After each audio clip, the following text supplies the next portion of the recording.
Alors, ce 1er avril est un jour charnière, c'est le lendemain du premier trimestre, et puis surtout la veille de l'entrée en vigueur des droits de douane qui nous occupent depuis maintenant un petit moment. Jour de la libération. Le jour de la libération. Je ne sais pas qui invente. Il y a des libérations qui sont meilleures que d'autres. Hein. Ouais, ça c'est clair. Ouais. Laurent Grassin, directeur de la rédaction de Boursorama.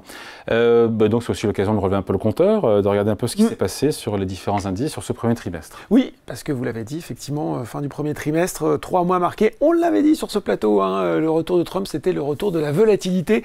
Volatilité qui a plutôt profité aux indices américains après son élection. Sauf qu'on va voir que ça s'est un peu retourné depuis le début de l'année. Quand on regarde ce qui s'est passé sur ce premier trimestre, eh bien, qu'est-ce qu'on a? On a plus 6% sur le CAC 40. C'est pas mal. Vous allez me dire, c'était mieux il y a quelques semaines. Oui, on était à plus 11. Eh oui, ça a un petit peu évolué. Plus 7% pour l'Eurostoxx 50, les plus grosses capitalisations européennes. C'est quand même positif. Le DAX est à plus 11, mais vous savez qu'il intègre la contribution des dividendes, donc c'est un petit peu faussé. La belle performance du Hang Seng, vous savez, l'indice hongkongais, les valeurs chinoises, on en a un peu parlé, mais il y a un vrai rebond des valeurs, notamment de la tech chinoise, plus 15% depuis le début de l'année. Ouais, ça a bien morflé aussi. Hein. Oui, c'est vrai, mais on n'a sans doute pas assez parlé de ce rebond et de ce retour de confiance, notamment avec le petit moment d'Ipsi qu'il y a eu, mais même au-delà, on voit qu'il y a eu vraiment une prise de conscience des investisseurs qu'il se passait quelque chose peut-être sur les marchés chinois. Même si on voit que si on revient sur les indices européens, c'est ce qu'on disait, c'est plus compliqué sur courte période, puisque quand on resserre un petit peu et qu'on est sur un mois, eh ben, on a une perte en moyenne de 5%. Donc on est mais sur le premier trimestre, une fois n'est pas coutume, l'Europe s'en sort beaucoup mieux. Et oui, et oui, parce qu'outre-Atlantique, le Dow Jones, c'est un recul de 1,3%, donc on va dire que ça va, c'est limité. Le S&P 500 est à moins 4,6%, mais le Nasdaq Composite est lui carrément repli de 10,4%. 10,4%. On peut dire que le soufflet Donald Trump est carrément retombé. Sur le mois dernier, quand même, là aussi, si on resserre la focale, le S&P 500, il a cédé 5%, le Nasdaq 8,2%, David. C'est quand même le plus fort recul mensuel en pourcentage depuis décembre 2022, donc ça fait longtemps qu'on ne l'avait pas vu. Vous savez, quand Trump disait quand le Nasdaq recule de temps, un président devrait démissionner, mais je sais pas, il faut peut-être qu'il se pose des questions éventuellement. Donc depuis décembre 2022, pour le S&P et pour le Nasdaq, c'est la pire performance trimestrielle depuis le 3e trimestre 2022 pour le S&P 500. C'est pas une belle année. Et depuis le 2e de cette même année pour le Nasdaq. Donc début d'année complètement difficile, horrible pour les indices américains, notamment sur de la tech. Et pire encore pour les mégastars qui ont pris une jolie baffe. Quoi. Alors c'est ça, et quand on regarde là les pourcentages, moi je vous avoue que j'avais en tête assez bien Tesla ou Nvidia, j'avais moins en tête les Microsoft et Apple, on est quand même à moins 11 sur le trimestre pour les deux. Alphabet, on est quand même à moins 18, Nvidia moins 19, Broadcom, vous savez, une nouvelle star hein, qui avait rejoint le club select des plus de 1000 milliards de dollars de capitalisation, Broadcom, moins 28%. Oui, voilà, exactement. Et puis Tesla, moins 36%. Où est-ce qu'on va trouver finalement des progressions sur la cote américaine? Ça, c'est pas finalement, il faut revenir sur les valeurs traditionnelles. On va les retrouver sur Chevron, donc major pétrolière. On n'est pas si loin du sujet qui était le nôtre il y a quelques instants. On est Johnson & Johnson, valeur pharma qui progresse bien, ou encore valeur chère à Warren Buffett, Coca-Cola. Donc voilà les performances. La revanche des valeurs traditionnelles. Exactement. Et des bien dit, enfin de la consommation discrétionnaire notamment. Et revanche aussi de l'Europe. Oui. Puisqu'on parle de l'Europe, on peut peut-être parler de nous aussi, de la France. Oui, mais vous l'avez dit, revanche de l'Europe, on arrive quand même un petit peu à le quantifier. Vous savez, Track Insight, c'est une société qui suit les flux d'ETF, ces fonds indiciels cotés en continu qui permettent de répliquer simplement la performance d'un indice. Quand vous voulez vous exposer une zone géographique, souvent c'est là que vous allez, eh bien, ils nous expliquaient que mi-février, ces flux, ils ont frôlé 11,4 milliards d'euros en une semaine, des précédents records hebdomadaires qui n'avaient jamais dépassé 8,5 milliards d'euros. Donc il y a vraiment un moment européen, peut-être un petit peu plus compliqué, en plus c'est vers des flux actions. Et si on regarde sur la France, si on revient et on regarde un petit peu les différentes actions, là aussi une recovery qu'on n'avait pas forcément vue, rebond exceptionnel des valeurs de la dépendance sur le SBF 120, Clariane et Aimé. Après avoir beaucoup baissé, d'ailleurs la patronne de Clariane, Sophie Boissard, sera avec nous dans les prochaines semaines. Et bien plus 105% depuis le début de l'année, Clariane, 80% pour Aimé ex Orpea. Et puis après, ça ne va pas vous surprendre, on va parler des valeurs plus ou moins liées à la défense, SES sur les opérateurs satellitaires, Eutelsat, Thales, Exosens, Dassault Aviation. Et quand on regarde, nous, du côté des baisses, on va regarder sur le CAC 40, on va retrouver du Kering, du Stellantis, du Pernod Ricard.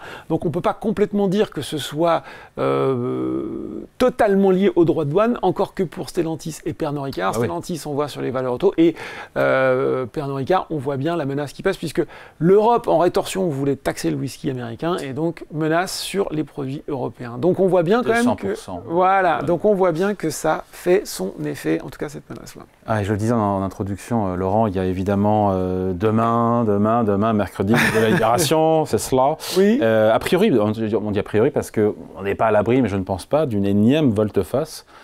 Avec lui, tout est possible. Bah, c'est ça, en fait. C'est-à-dire que ça sur devient, la forme, nous a dit hier, d'ailleurs, Frédéric Ancel, les géopolitologues. Ça devient très difficile de... Ou alors, c'est bien parce qu'on peut commenter chaque jour apporte une nouvelle, chaque heure même parfois.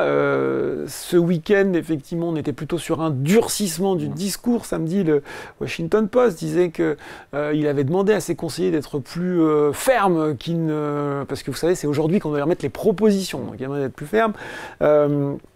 Dimanche, dans l'avion présidentiel, il expliquait que finalement, au départ, on visait, vous savez, un groupe précis de pays qui représentait l'essentiel des déficits américains. Les Dirty 15. Exactement, les Dirty 15. En français, pardon, c'est les 15 salopards. Ouais, un petit peu, on pourrait le traduire, les 15 sales, les 15 salopards.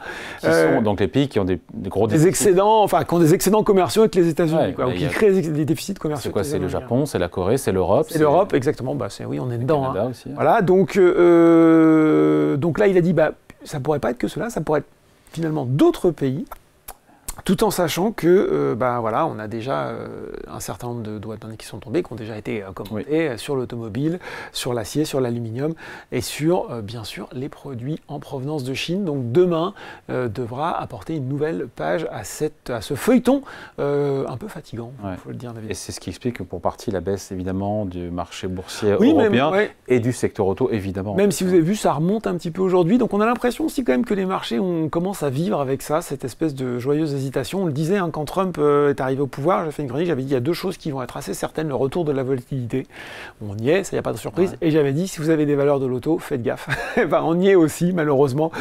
Et donc oui, on a baissé hier, on a perdu 1,6% sur le CAC 40, le DAX a fait moins 0,1. Ça reprend aujourd'hui. Ça reprend aujourd'hui, sur les indices américains, c'était plutôt mitigé. Donc on a véritablement l'impression que, bon an, mal an, les investisseurs se font à ça, sauf, vous l'avez dit, le secteur auto, si on regarde l'indice stock sectoriel qui a perdu 2,6%. On a aussi, bien sûr, les groupes qui sont liés de près ou de loin aux métaux industriels qui ont perdu 3,1%. Et puis aussi, et ça c'est vraiment un domaine à avoir en tête, c'est les compagnies aériennes, tout ce qui tourne autour du tourisme et loisirs, puisqu'on voit bien que notamment les Britanniques, Virgin Atlantic déclarait que certains Américains étaient en train de revoir Américains ? Oui, américains pour le coup, oui, tout à fait. Ils expliquaient que la demande de voyage des États-Unis vers la Grande-Bretagne avait ralenti. Il y a aussi l'autre aspect de l'Europe vers les États-Unis qui va sans doute changer. Hier, Air France, KLM, Lufthansa ont perdu 4,3 et 6,6%. Est-ce qu'il peut y avoir un véritable changement dans les habitudes de loisirs et donc pénaliser également les compagnies aériennes, ça peut être aussi le cas.